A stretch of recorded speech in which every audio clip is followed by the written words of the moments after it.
I think your focus is water and the flow of water and waters as an indicator of watershed health. Can you tell us about that a little bit? My focus is water.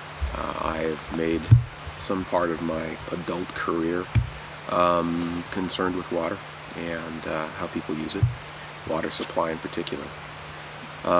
What I found is that although people celebrate water, water has a magical quality to it. In terms of people knowing where their water comes from, the actual source, and therefore their landed connection to that source, it's probably not what it could be, or in my mind should be. So that's why I came here to better understand how those connections might be made and how they might result in better care for the source area, the watershed. And what do you think? How could some of the connections be better made?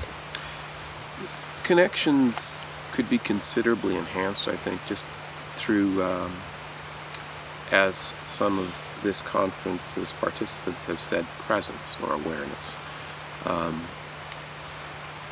Providing new ways, better ways, broader ways for people to come into the watershed in a knowledge sense and hopefully a physical sense too.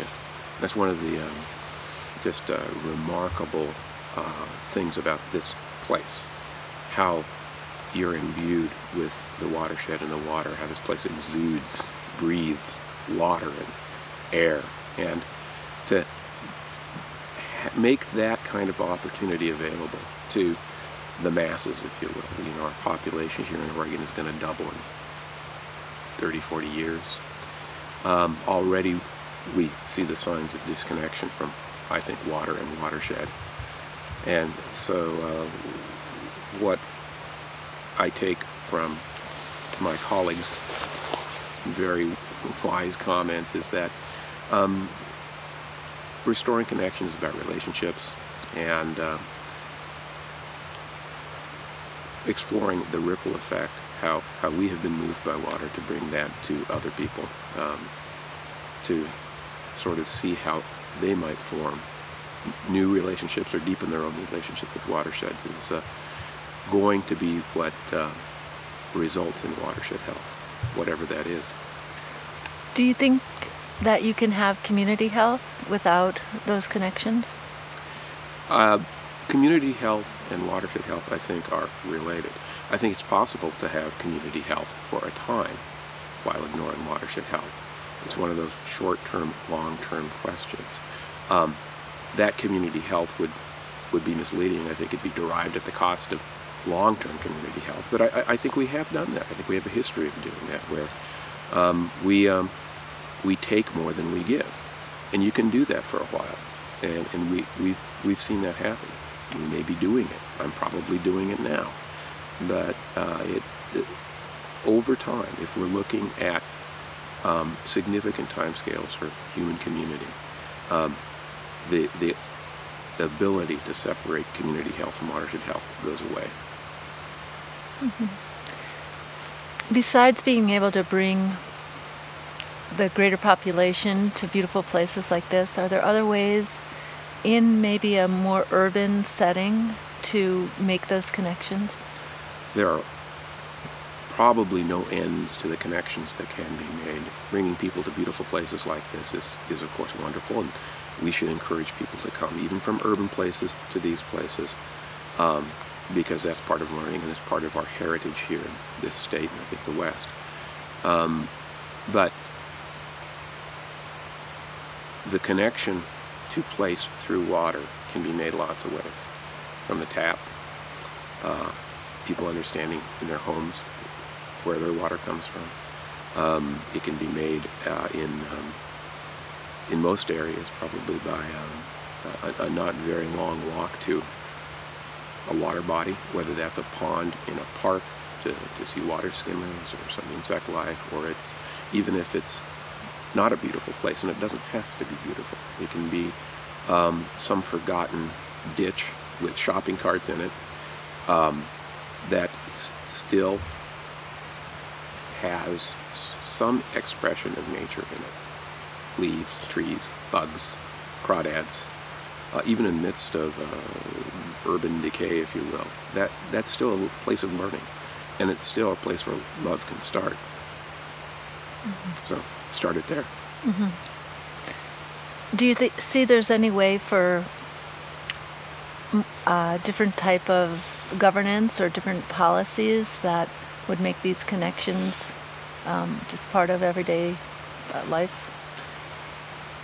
The need for either different governance or improved use of the government systems that we've inherited is critical.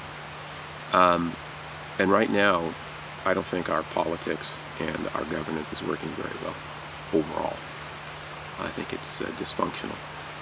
And therefore it's dysfunctional too when it comes to dealing with matters of watershed health and people's birthright, if you will, in water. So something different needs to happen. And there are, I think, this is a time of transformation, a time of transition. It's a time of change. It's uncomfortable.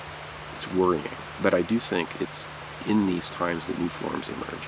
And, you know, we've seen watershed councils, we've seen kind of a rebirth of soil and water conservation districts, we've seen experiments in terms of alliances or initiatives. And we need to be aware of these things, encourage them, learn from them, and nurture them. And that nurturing has got to somehow interact, connect, become a tributary to feeding back, I think, into whatever system we use to govern ourselves. And it's one thing to experiment and find reward in determining your new community of water. That's great. But I think if it doesn't circle back, if it doesn't saturate back into the zone of where the real power is, it's not going to work for very long. So what's your sense of the future?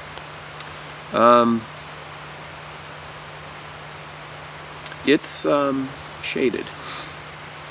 My sense of the future is clouded by present-day worries, a sense of a downward trajectory in terms of quality of life, in terms of concern for people, in terms of even the ability to enable people to see the opportunity, obligation, or option of investing in the natural world, in giving back.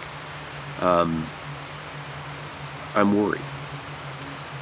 That, however, doesn't excuse pessimism.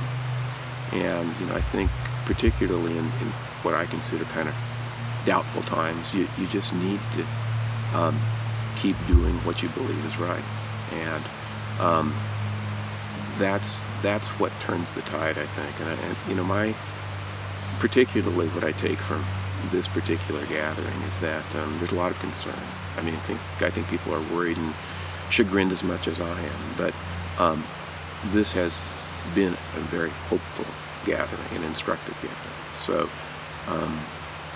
I take that as a reminder for me to be hopeful and to do the small works that can only lead to a better place.